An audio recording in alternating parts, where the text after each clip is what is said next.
और चौधरी परवेज़ इलाही के हवाले से जो है कुछ ऐसे खदशात सामने आ रहे हैं। अब बैरिस्टर साहब की जानिब से भी इल्ज़ाम लगाया गया है कि जो चौधरी परवेज़ इलाही हैं उनकी तबीयत बहुत नाज़ुक है जेल में, लेकिन मुस्लिम लीग नून के जो वज़रा हैं वो इस पर बात पर रद्द अमल दे रहे हैं कि वो खुद जो हैं वो ऑफिसरान को ईंटें मार रहे हैं। हमारे साथ सुन्नी इत्तेहाद काउंसिल के senior member Punjab assembly Rana Shahbaz मौजूद हैं, इनसे बात करते हैं, पूछते हैं राना साहब क्या चल रहा है मुल्क में, समझ नहीं आ रही। वज़रा जो हैं वो मुसलसल कह रहे हैं कि जो चौधरी परवेज़ इलाही हैं वो वहाँ पर मुलाज़मीन वो ईंटें मारने की धमकियाँ दे रहे हैं। आपकी तरफ से है कि वो बहुत बीमार हैं?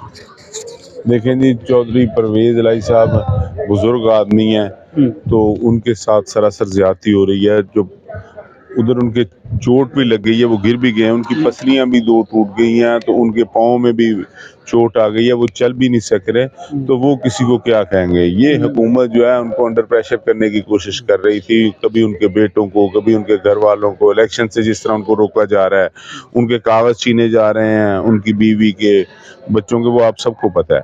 लेकिन वो डट कर खड़े हैं कप्तान के साथ, इमरान खान के साथ। वो कहते हैं मैं हक सच के साथ खड़ा।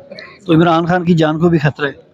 देखिए, इमरान खान साहब की जान को खतरा है। ये जो गवर्नमेंट, आपको पता है जिस जैसा निज़ाम चल रहा है, ये तमाम लोग उनसे बहुत खौफज़दा है, क्योंकि ये जो 2024 का रिजल्ट था, इसमें 6 करोड़ वोट कास्ट हुए हैं, जिसमें से 4.5 करोड़ वोट इमरान खान को पड़े हैं। जिस तरह इन्होंने रिजल्ट चेंज किया, पाकिस्तान की तारीख में पहली दफ़ा हुआ है कि लाहौर के इलेक्शन में मियाँ नवाज शरीफ साहब इलेक्शन लड़ रहे थे, तो 8 तारीख को इलेक्शन था और 8 तारीख की रात को उन्होंने आरओ को छुट्टी पर भेज दिया कि इसको हार्ट अटैक हो गया, उसको तब्दील कर दिया। और फिर किसी और से इनको इलेक्शन जितवाया, क्योंकि उसने कहा था कि मैं 10-20 हज़ार का फ़र्क तो निकाल सकता हूँ और ये मैं लाख का फ़र्क नहीं निकाल सकता। ये कभी ऐसा नहीं हुआ कि आरओ कभी इलेक्शन में चेंज हुआ पूरी दुनिया में, ये पाकिस्तान में हुआ।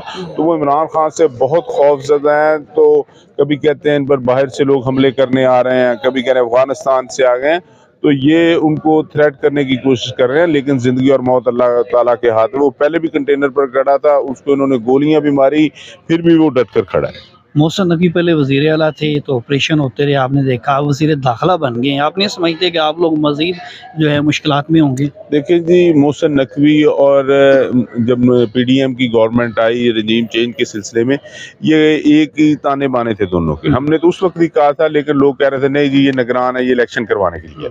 लेकिन 90 दिन के लिए है, वो गैर जमहूरी तरीके से 13 महीने रहे और ये फिर इकट्ठे चलते रहे। गवर्नमेंट जब नून लीग की थी, फिर वो चले गए, तो ये उनके सहूलतकार बन गए। तो इन्होंने आरओज़ का इलेक्शन बनाने के लिए उन मैनेज किया और सारा कुछ किया।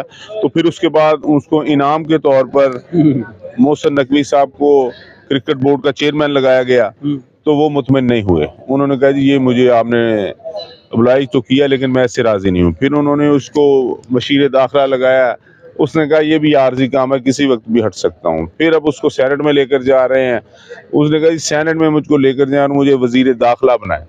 तो ये देखें, नून लीग ने अपने जो 50 साल के लोग उनके साथ चल रहे थे, उनको पीछे छोड़कर जिन्होंने इलेक्शन जितवाया है, मोहसिन नकवी साहब, उनको आगे ले आए हैं। तो ऐसे ही आईजी पंजाब को सेक्रेटरी दाखिला लगाने की कोशिशों में है और फिर उसको एफआईए का डीजी लगाने की कोशिश में। हमारी तरफ से इस आईजी को जितना इसने जुल्म किया हुआ है पीटीआई के साथ, हमारी तरफ से इसको कोर कमांडर गुजरांवाला भी लगा दे तो हमें कोई फर्क नहीं पड़ता। जी बिल्कुल, जैसे कि आप डिप्टी अपोजिशन लीडर